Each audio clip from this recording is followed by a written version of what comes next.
learners. Today we are going to start Poetics, that is Peripoeticus, by Aristotle in detail. In the previous lecture, I have told you about the theory of Plato on imitation, that why he banished poets from his republic, from his ideal state, because he thought them to be the perpetuators of lies. He saw art as an imitation, and that too twice removed from reality.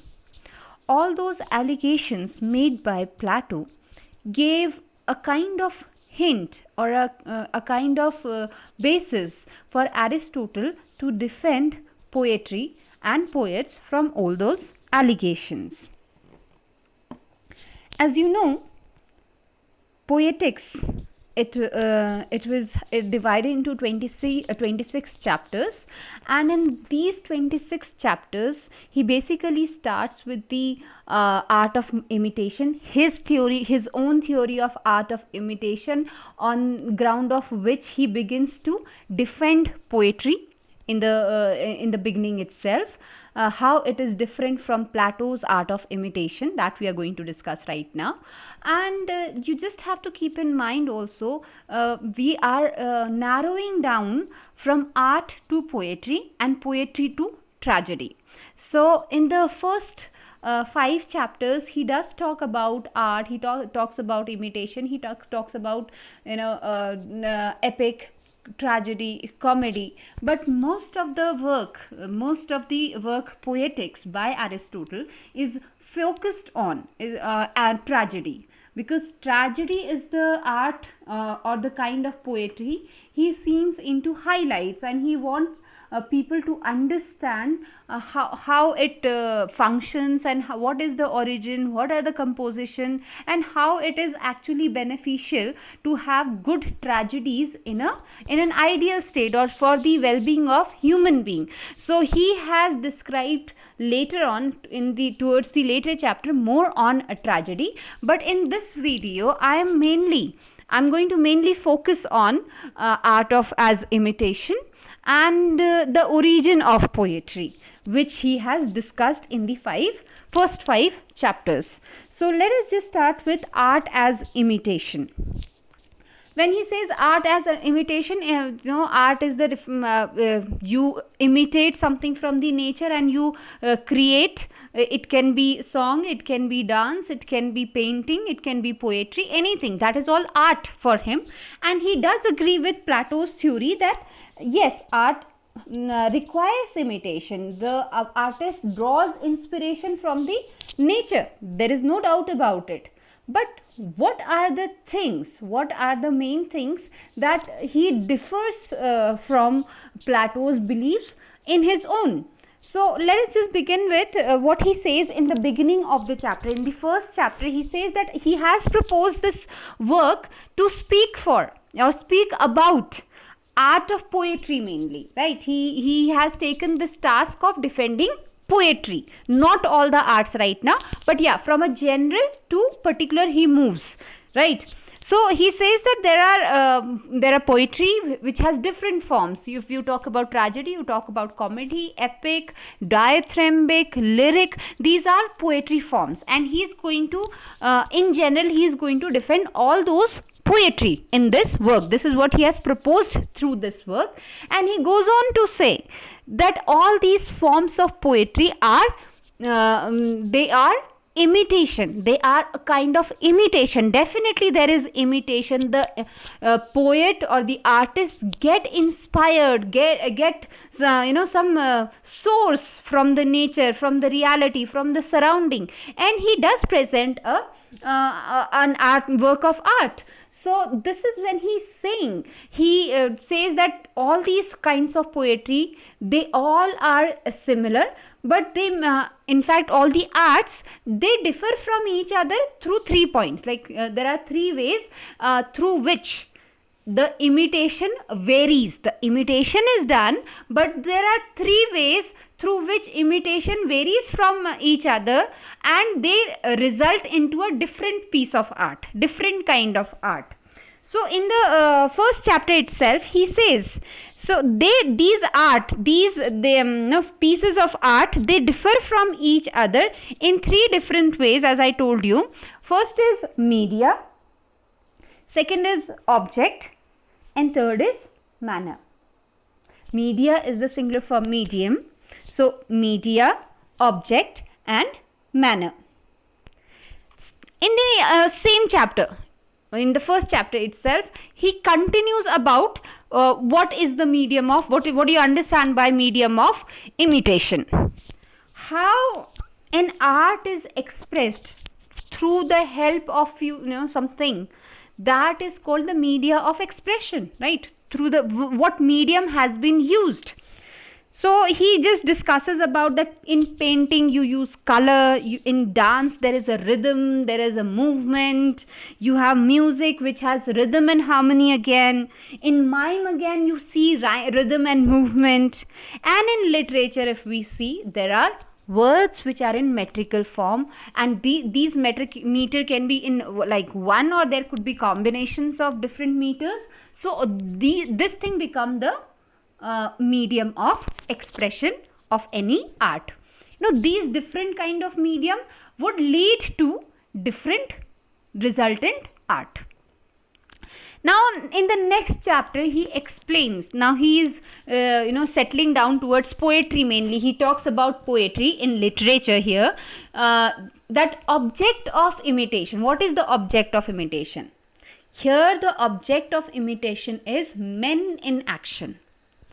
People in real, people outside, what they are doing, what actions they present, they become the ultimate object of imitation in poetry. Then he says, when men are being copied, men are being imitated, these men could be good or bad. But generally it happens that the poet, they exaggerate the degree of that quality. The good people are shown better or maybe best, and the bad people are shown worse or worst. So their degrees are exaggerated. I must tell you, if we simply copy a common person with a common trait and common expression, even if he is good, you must be good, I must be good, right? But if we don't have that extreme sides of our personality in our daily lives, but that cannot be imitated in poetry. That will make it dull. Our simple, we are getting up in the morning, doing things and having a normal life. If that is represented in drama, nobody would enjoy seeing it, nobody would take any interest into it. So the degree of that quality, the good quality or the bad quality, has to be exaggerated. Then he says that the poet, when they sat to write, it depends on the nature of the poet. If the poet is of serious temperament, he gave rise to serious poetry. And there are poets with trivial temperament. Trivial means light, right? Not much serious. So they gave rise to light poetry, which later on resulted into some two broad sections. They are called tragedy and comedy. As you know, comedy, it represents people worse than they are. As I told you, bad becomes worse or worse. And similarly, in tragedy, people become better than their real life.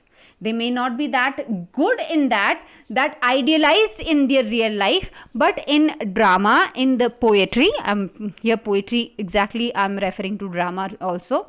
So the same thing. In poetry, the tragedy, where the central character's tragedy has to be shown, he has to be idealized. If a common man's tragedy would not give that much pain, obviously. An idealized character, you have seen Ramayana, you have seen Mahabharata, all the protagonists who suffer pain in their course of life, those suffering you can only feel because they are ideal characters, right? So the hero has to be good. Whenever you must have watched Bollywood movies, I'm not talking about modern movies of 21st century right now, but let us talk about all the movies in the past. There the recent shift we have, what we have seen in new movies where the hero itself is, negative and all, still we feel bad for them. So that is a different shift in modern period that has to be understood quite, in a different light. Let us talk about the olden period, because Aristotle himself belonged to around 2500 years back. At that time it was a totally different scenario where all the philosophers were trying to create a perfect world, right? A perfect state, ideal state. So where there should be pursuit of knowledge, not just pleasure. For the philosophers, for the enlightened minds, they were just looking for knowledge in life, because that was missing at that time. There was no enlightenment, there was only, beginning phase of human civilization at that time, you may say. So what we see that these qualities in the the quality of men, good or bad or however it is exaggerated, and these men are the object of imitation. Next he talks about, in the next chapter, that chapter is also small, and in that he just simply talks about manner of imitation, how they are represented. They can be represented, this poetry can be represented in a narrative form, or it can be a dramatic representation. All the poems, all the hymns, they are what? They are narrative, they are spoken, right? Narration is to speak, to narrate. So they can be in a narration form, or it can be dramatic, it can be presented on the stage. So these three differences, there it could be that all the three are different, it could be that two things are similar and one is different, but all it leads to different kind of poetry as a result. So this is where he talks about art of imitation. As we know, this poetic imitation, this this theory itself is very important. It can also come as a question, and we all have heard about Plato's theory in the previous lecture that I had posted. So in this lecture we are also going to see in detail Aristotle's poetic theory of poetic imitation, because with due course of time there came different scholars who had given their own view and analyzed a kind of proper distinction between the theory of Plato and the theory of Aristotle. And I have told you what is the theory of Plato, and in detail now I am going to tell you about Aristotle's theory of poetic imitation. See, poetry is definitely an imitation of nature or reality, right? Because from where would you derive your inspiration? You would look around, right? You would just see outside what is there. So whatever nature is present outside, and the reality that the poet is seeing, that is definitely being imitated by the poet. But according to Aristotle, it's not narrow or baser, right? This is what one difference you have to keep in mind, that Plato found that it is a low kind of quality, because the truth is removed whenever the imitation is done. The reality is pushed away. Whatever product you are getting, it is a kind of, there is a mixture of lies in it. So he says that you are losing on reality, you are losing on truth. So that's why he saw it narrow, he saw it baser in its aspect.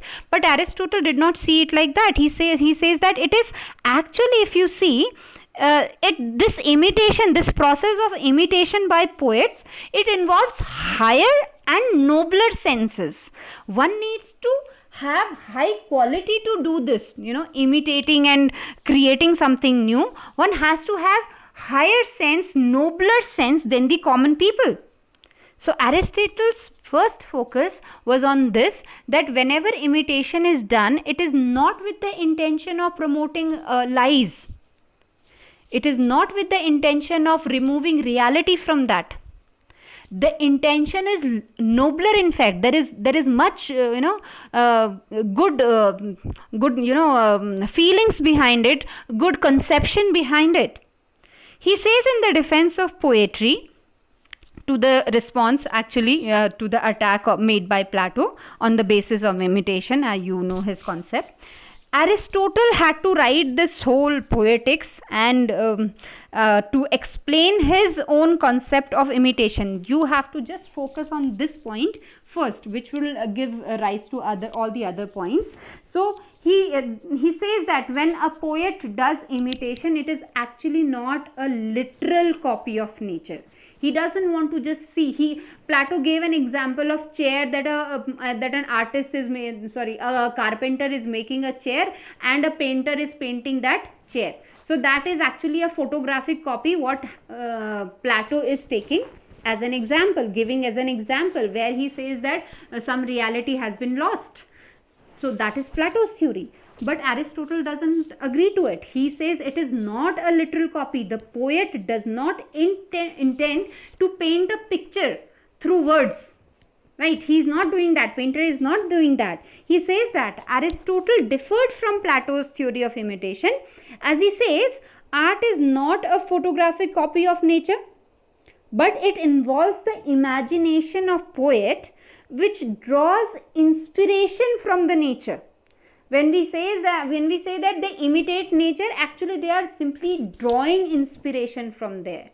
They are thinking from where to start, what should be the basic idea. But the same thing has not been represented by the artist. The artist has to use his imagination. That is very important. So this work of imagination is the most different part from both the theory of imitation, Plato's theory of imitation and Aristotle's theory of imitation. Plato's theory of imitation doesn't involve imagination at all. He actually meant a literal and photographic copy of nature, right? So which he felt to be lost, the reality to be lost in the process of that creation. Whereas Aristotle says that the poet never intends to literally photograph the outside a reality. He has in mind to imagine and to elevate. The proper word is to elevate the reality. Right, whatever he saw, elevate nature, whatever he saw outside, he drew inspiration from that, and he involved some kind of his all the what has to be, while in getting the inspiration also he uses his mind and his poetic sensibilities, his that sensitive side, what is good for his poetry. So there goes the process of your selection as well as rejection. The poet tries to reject the incoherent, the ugly part of nature, and he tries to involve all the beautiful and the coherent things of nature, and with the help of his imagination, with the help of this power, he gives birth to a piece of art in the form of poetry, right? So it has to be beautiful, it has to be coherent, it has to be pleasure giving. So what is he exactly doing? He is actually idealizing nature, right? This idealizing nature, I should say, when Aristotle talks about making the reality more beautiful, he meant to idealize nature. He meant to idealize reality. He is making it better by removing all the flaws. He is making nature look flawless, beautiful in itself, right? Flaws means kamya, as you know. And when it is flawless, there is no mark of any error in it, any wrong in it, any ugly thing in it. So it would come out as a beautiful thing which everybody would idealize, right? This fact has been very well explained by Abercrombie, the scholar who studied very deeply on Aristotle's theory of imitation as well as Plato's theory of imitation. That's why he could give very beautifully, he said about this idealization of nature. What he says, it is just possible to imagine life exactly as it is. Like whatever you are seeing outside, you can imagine the same thing. There is nothing great in it, right? So let me just quote what he's saying, Abercrombie. I'll just read out that part, quote unquote. It is just possible to imagine life exactly as it is, but the exciting thing is to imagine life as it might be, and it is then that imagination becomes an important part, it capable of inspiring poetry. So imagination becomes an impulse which is capable of inspiring poetry. These are the words of Abercrombie, who who tries to explain the very beautiful thing that copying is nothing. You just have to see outside and write. But imagination is the thing which makes one work at the bottom and the other work at the top. The difference lies in imagination of the poet, of the artist. So this you can relate with all the photographs you take through filters, right? So when you apply that filter, you become beautiful, right? Or the person becomes beautiful, the picture becomes beautiful. So all that is through imagination. That filter, the eye of filter that the poet has, that natural filter in his mind, through which he can sieve out, he can strain out all the ugly and the incoherent part of the reality or the nature. He brings the beautiful part before people, which will definitely help other people to idealize the situation. Abercrombie, this name would again be explained here. Abercrombie, when he talks about the poetry is an imaginative reconstruction of reality. Like brief line, if we say, for Aristotle, poetry is not literal copy of nature. It is actually a imaginative reconstruction of nature, of reality. So again, Abercrombie adds on this also. He says, poetry is not connected with the outside world in the simple and direct fashion as supposed by Plato. Again, we are elaborating the same fact that Plato thought that it is simple, a literal copy of nature, but no. Abercrombie, as he is saying, quote unquote, but the poet first derives the inspiration from the world by the power of his imagination. The art of poetry then imitates this world by the power of his imagination. The art of poetry then imitates this imaginative inspiration in language. All that has imagined by the poet, the talent which is called that work which is called art of poetry, he puts all that beautiful thoughts in the through language, through words, before the world, before the audience. So in a very basic way, he very well explains that what is the difference between the theory of imitation, which was given by Plato, and what is the difference between the theory of imitation, which was given by Aristotle. The key word is imagination. So this imagination helps to recreate the idealized nature, the idealized reality. So in a later chapter in the work Poetics itself, Aristotle also adds another beautiful defense for poetry, and this art of imitation, you can say, has again been defended because imagination has been explained here. He says that nature has this prophetic vision. Nature is like which can see future, right? Past, which nobody else has seen. That is prophecy, that is prophetic, right? So he says that Aristotle not Aristotle says that, I am saying that, sorry, in his work Poetics, Aristotle has compared between poetry and history. People would invest in history, people would see history as an important subject because they are writing down the facts, the truth, the reality, but only about the past and the present. Right? What is the historians doing? They are collecting the facts, they are jotting down all that as a record. Fine. But he says that poetry is greater than history because poetry has the power to show you the past, present, as well as the future in all the different possible ways The poet can imagine what happened and what might have happened or what might happen in the future. All that possibilities are shown by the poet. So basically, poetry is philosophical. It brings the truth from different perspectives. All the possibility of that truth is presented through poetry. So it is actually philosophical and universal. It gives a deeper meaning to human existence, life, and in fact, nature. So Aristotle's theory of imitation had been studied by different scholars in different times, and he got very wonderfully, he explained, Abercrombie had added his point, and we have now got different points through which we can also understand this theory of imitation, which becomes the basis of defense for the whole poetry.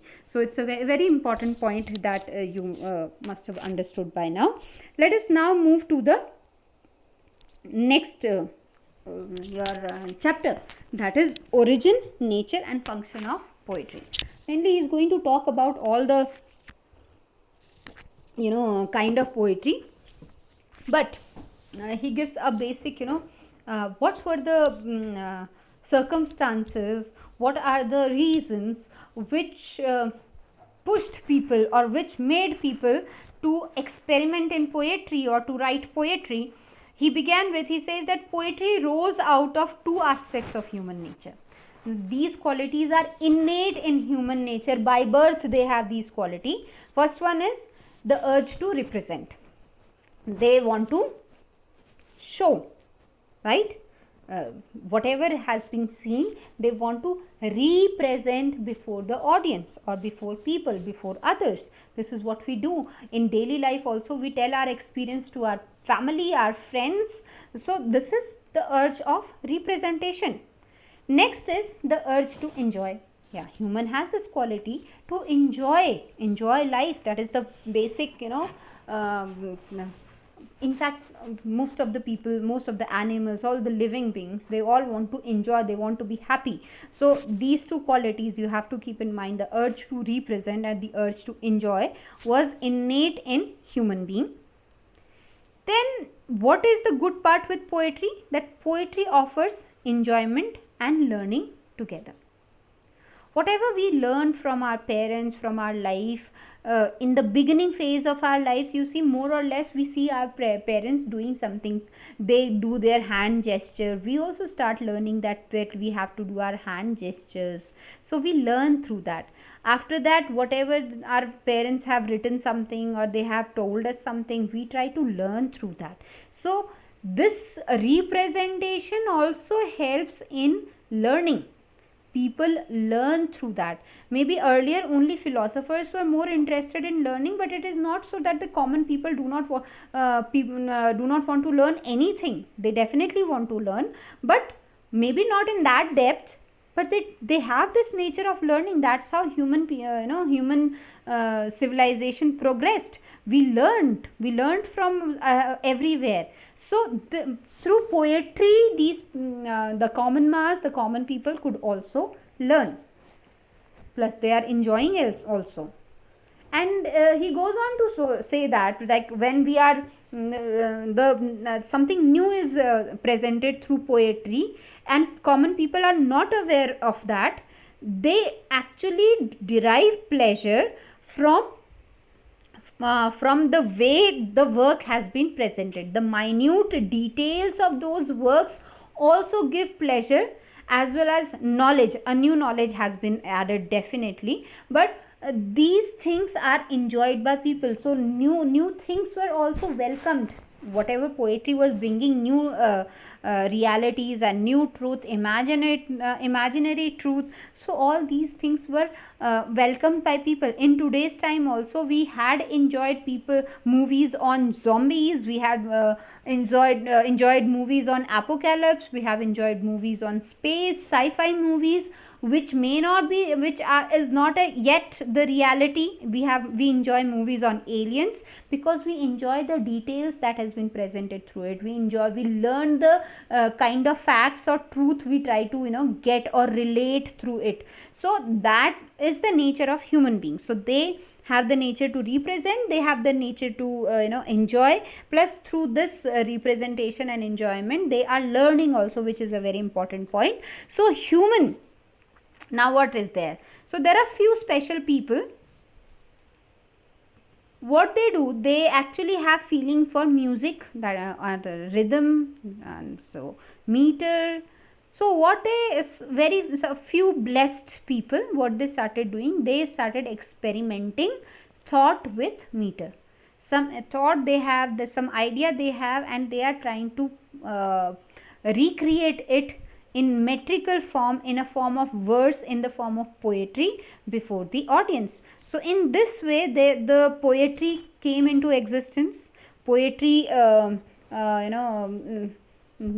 took its form. In the beginning it must be a crude experiment, somebody started as an experiment, but people liked it, and slowly it expanded. There were more followers, there were different creators, because it has, with the basic, as I told you, representation and the element of enjoyment, the likeness for music and rhythm, all these things inspired few people to create such poetry, and the other people to like it, because they are also enjoying through it, they are learning through it. So slowly poetry developed in two directions, as this I have already discussed, the serious one and the one which can be called trivial or lighter ones, which I have already discussed in the object of imitation. It also depended on the temperament of the poets, because the serious people would draw their inspiration from serious characters, serious men, serious experiences, or the poets who had this lighter attitude, some funny attitude, they drew their inspiration from such easy going topics and all. So that way poetry developed into two direction, two ways. Now in the next chapter he very in a very short way he discusses comedy and epic poetry. Let us just see that what he speaks of comedy.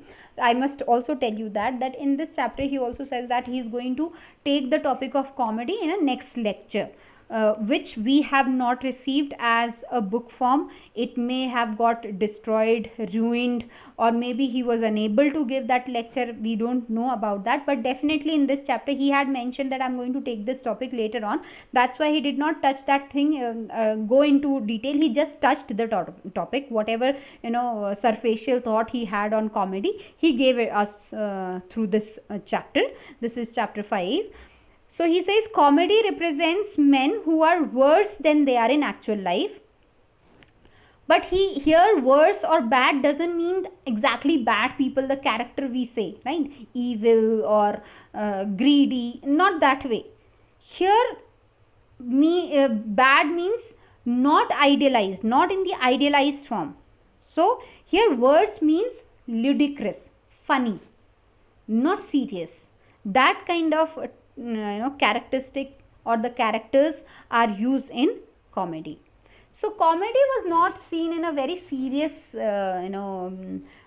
light, or they were not taken seriously, I should say. So the history of comedy was never cared by the even the critics or the other artists to take a record of it, that how the comedy developed, this genre of comedy developed. Nobody cared much about it. So when we see comedy, in fact Aristotle himself saw comedy, it was in its form, complete form, good form, that he also could not see the development, that who were the precursors and how it happened. So the development history we haven't received as much, we in the sense Aristotle hadn't received at that time. So he just leaves the topic over here, and he tells the audience or the student that he is going to cover this topic in a next lecture. In the same chapter, he talks about epic poetry. He says that epic poetry is a representation of significant action in dignified verse and in narrative form. And there are three things: that the action is serious like tragedy, but it's in metrical form, and it is narrated. Epic, you all know this word Mahakavya. You have read Epic Paradise Lost. You have book 1 you have read in your previous semesters. So India's epic, you know, the great epics are Ramayana and Mahabharata. They all are epics. If you see the representation of that earlier dramas and all, they were done in mainly narrative form, spoken, right? This dramatic representation came little later, but it was mainly in narrative form only. So this epic poetry has the quality of tragedy, right? It's a significant action and in dignified words. These are qualities of tragedy also. We can say that tragedy has all the qualities that epic has, but there are few qualities of tragedy which are different from epic. So first one is that epic poetry does not limit itself in action. The action can go on for ages. For the time period shown in the story can be of any extent. It can be any length of time, right? From one life to another life also sometimes. So that is epic poetry. There is no limitation on the time of action. Second is, it is in narration, whereas tragedy, we'll talk about tragedy later. So he says that tragedy uses both narration and dramatic representation of action. So an epic has all the constants of a tragedy, all the elements of the tragedy, but the tragedy doesn't have all the qualities of epic. That is a different thing. So this you have to keep in mind. And in this chapter he tells us about lightly about comedy and epic. Epic he has discussed a little later also. He has compared it with tragedy. There I would explain it more in more detail. Right now you just have to see that in this chapter he just touched the topic of comedy and epic poetry, and in our next chapter we will discuss about tragedy. All the students, you just have to keep in mind that you should put your questions in the comment section. I would try to answer that to you. That will be all for this lecture. Thank you very much.